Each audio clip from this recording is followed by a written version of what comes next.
At the end of the 18th century, the old world began to crumble. Kings fell, thrones trembled, and dangerous ideas crossed borders like wildfire. Liberty, equality, fraternity. As armies marched and guillotines fell, one man transformed this chaos into sound. His name was Ludwig van Beethoven. This is the story of a genius who believed in a revolution, the hero who betrayed it. It's the story of a symphony so powerful it ripped a hole through the fabric of music, and of a man who, in a moment of fury, tore up history itself. Europe at that time was a continent held captive by absolutism.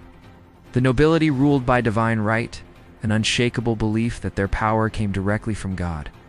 Meanwhile, the vast majority of people paid the price, enduring hunger, endless wars, and crushing inequality. Life was cheap, and justice was a privilege reserved for the wealthy. But then, in 1789, Paris exploded. The storming of the Bastille wasn't just a political act. It was a moral, social, and philosophical earthquake. The French Revolution declared that sovereignty belonged not to kings, but to the people. This was more than just a change of government. It was a profound shift in human consciousness. The ideas that fueled this fire had been simmering for decades, championed by the great thinkers of the Enlightenment. Philosophers like Jean-Jacques Rousseau argued for the social contract. Voltaire championed reason and tolerance, and Immanuel Kant urged humanity to dare to know.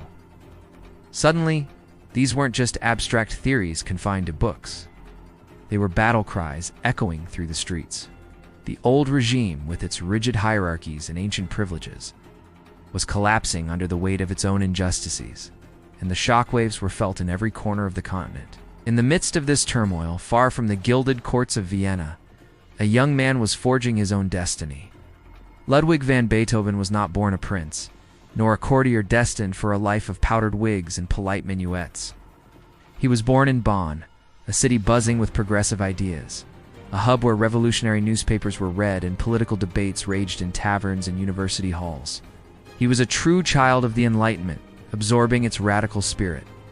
From a young age, Beethoven believed that music was not just a pleasant diversion for the aristocracy.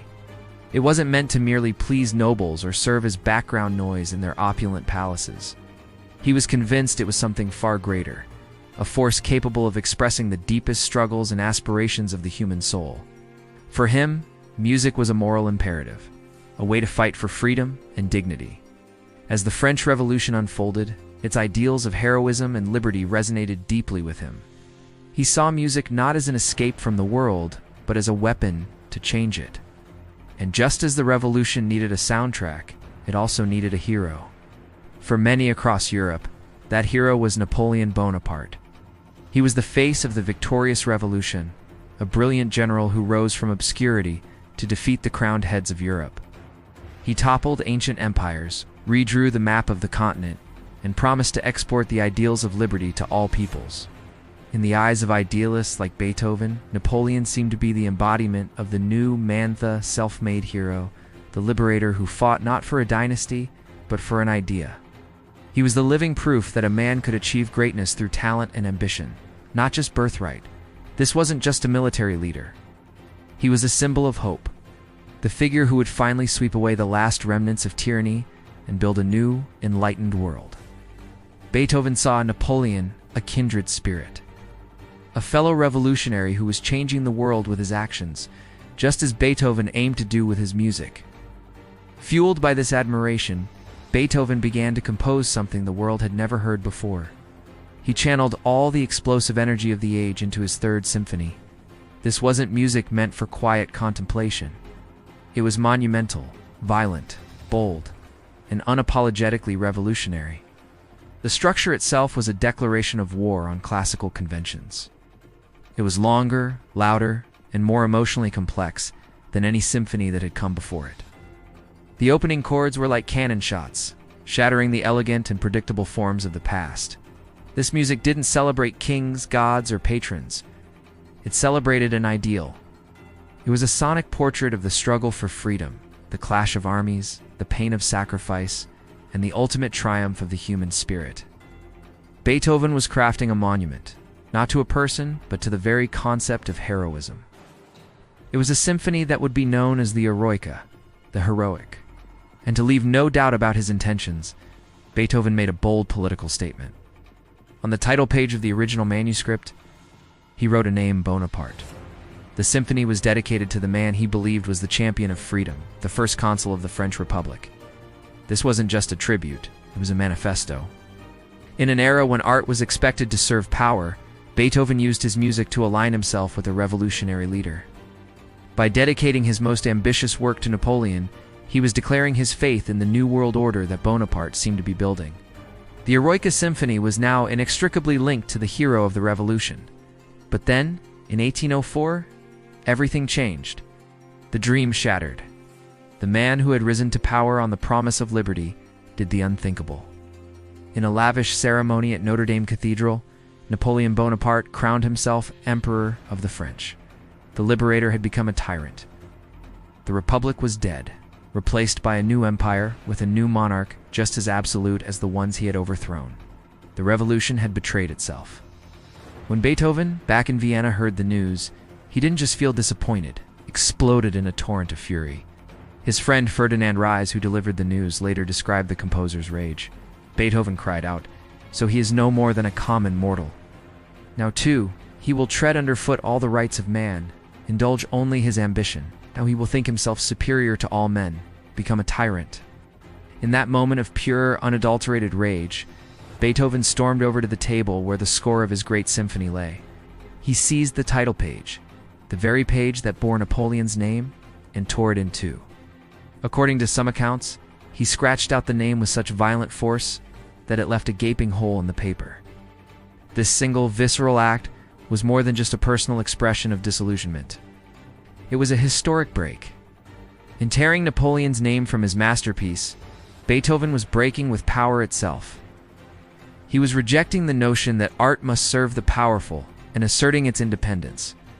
The symphony was no longer about Bonaparte. When it was finally published, the dedication was changed. It now read, Sinfonia Eroica, composed to celebrate the memory of a great man. The hero was no longer a living person, but a fallen ideal. Freed from its dedication to one man, the Eroica became something far more universal. It became a symphony about the human struggle itself, about the rise and fall of heroes, the tragedy of power, and the bitter cost of ambition. The second movement, a magnificent funeral march, is no longer just a lament for a single hero, but a memorial for all those who have fallen in the fight for freedom. The symphony's violent clashes, its moments of profound despair, and its final, defiant burst of creative energy all take on a new, deeper meaning. It's a journey through chaos, loss, and ultimately, a hard-won hope.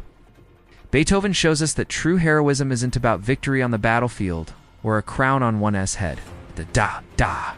It's about resilience in the face of betrayal and the enduring power of the human spirit. As Europe was consumed by the fires of the Napoleonic Wars, a private war was raging within Beethoven himself. He was losing the sound of the world. His deafness, a source of immense personal torment, was advancing relentlessly, isolating him from society.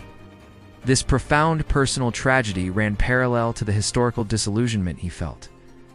He was an artist, losing his connection to the physical world of sound, just as the world around him was losing its connection to the ideals of liberty he held so dear. Yet, in this crucible of personal and political suffering, his music became even more powerful, more profound, and more defiant. Cut off from the distractions of the outside world, he looked inward, and what he found was a universe of sound that would change music forever. He became the ultimate symbol of the artist standing against the world, creating beauty out of his own pain. In the end, Beethoven believed in the revolution. He believed in Napoleon. But when power corrupted the ideal, he chose art. He chose integrity. The Eroica Symphony stands today not as a monument to an emperor, but as a powerful denunciation of the betrayal of dreams. It teaches us a timeless lesson, that leaders will fail us. Revolutions can devour their own children, and heroes can become tyrants. But art, when it is true and honest, endures. Perhaps the true hero of the story is not the one who conquers nations, but the one who, in the face of tyranny and despair, refuses to bow. The one who continues to create, to question, and to fight for the ideals that others have abandoned. If you believe that music can change the world, and that history must always be questioned, then show your support by liking this video. Share it with anyone who loves history, art, and the power of a great story. And don't forget to subscribe to the channel for more documentaries like this. Thank you for watching.